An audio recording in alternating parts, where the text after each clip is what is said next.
All right, everyone. So upon labbing, I actually feel like I found a little bit better defense for the RPO pump fake glitch.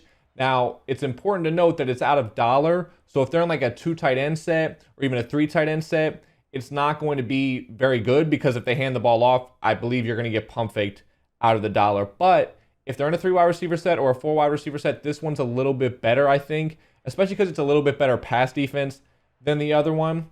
So here's what the defense is. We're going to call that RPO zone bubble that we were calling before. And I kind of broke down all the importances of the substitutions and having speed in your lineup and the coach adjustments in the Nico 335 video. So I recommend you check that out if you want to see my notes on that and how it's so effective against different things. So I don't want to break it down twice. If you want to see the beginning of that video, the first few minutes, it should break that down. Now I did talk about zone drops a little bit. Just to show here, I'm actually going to leave these on default, but I'm also going to change the flats to 5 at some point just to show you how they can be even more helpful with stopping this run. So what you're going to want to do is if you leave these players blitzed pressed like this, they're going to not take a great angle on the quarterback. But if you move them back and like outside, so like at this angle and at this angle, they actually do a pretty good job. Now, I don't have any clips of this like I did from the Nico 335 against a friend. My apologies. I just wanted to make a quick note here because in the video when I went over the setup, I was not blitzing this linebacker. Now, the linebacker that we're going to be blitzing, I recommend being on the side of the bubble screen. So if the bubble screen or whatever the RPO is, whether it's a bubble screen or a lookie, wherever the pass is going towards, so here it would be going towards the left. I want to blitz the linebacker that's on that same side. So the left of screen linebacker is the one we're going to blitz, and then we'll use the other one. Vice versa, if the bubble screen or the lookie or whatever the RPO pass was going to the right, this is the player that we'd blitz, and then we'd use this one. I also wasn't blitzing this player. I didn't realize that it was actually helpful to stop the play until we got into play now. When I went into play now, this really helped stop the run and help contain the QB from getting to where they wanted to go to, because if they're patient in the pocket, they're able to kind of make plays, even with those blitzing corners. But when we blitzed this linebacker, it helped a lot to prevent that. Whether they were patient or whether they took off one side or the other right away, the corners and the blitzing linebacker were really helpful. So I just wanted to note that going into the video. Now we'll get back to the setup part, and then the clips are going to be at the end. I noted that there weren't going to be any clips, but that was a mistake. There are clips showing this defense against in play now, in online head-to-head, and yeah, so back to the video. But I felt like this was actually didn't really need to be shown since the players are blitzing. Like before, it was really hard for me to use 2 controllers because I had to spy them and click them in. But since they're blitzing, it actually can show it pretty well. And you run outside now, I might be able to outrun them. But if I can click onto that, like that's there to make the play. I feel like that does a really, really good job of doing that. And you know what? I know I said I didn't have any clips, but I'm actually going to try to get some for you. So hopefully at the end of these, I'll have some, and I'll have it in the notes if I did get them.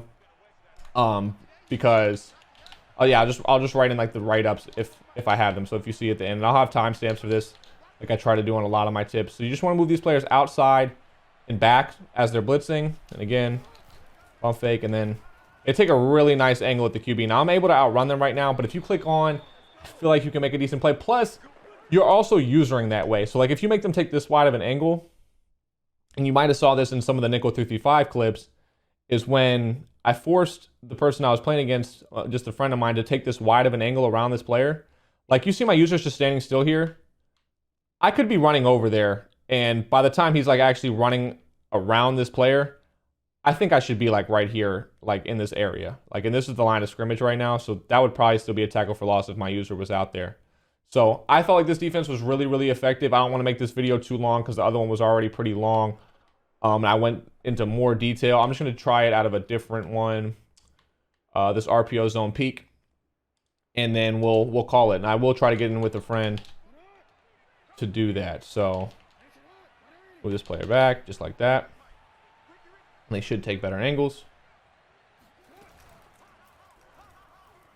You see there, like I'm able to get around, but like if we have a user on the play too, they should be able to help. Like if you're forcing them to run that far around them, I'm trying to get to the replays. If you're forcing them to run that far around, that's pretty successful in my opinion. Like those players have done their job, and now with your user, you kind of need to make that last play. So you see here, like they're having to take this wide of an angle. If my user, if I saw them running to the left, I should be making my way over here. Oh, there was one last thing I wanted to show. Sorry, I wanted to show the zone drops. So with the default, they might run a little bit backwards. Like Like you see how this player drops and starts following. If you put them on like 0 or 5, and I'm just going to do 0 to show the dramatics of it. There you go. They'll just sit. They should just sit there at the line. So saw there flats on 0.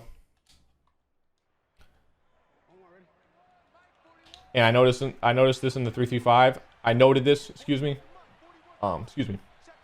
If this player for some reason, like if it's against the spread stuff like a trips tight end, this player would be pressed inside. Sometimes if you're in the baseline coach adjustments from that outside player, you might just want to move them back so that you don't get beat deep. But excuse me, since it's a cover 2, it's not as big of a deal as it was from like cover 3 standpoint, like in the nickel 3-3-5. So same thing, moving these players back.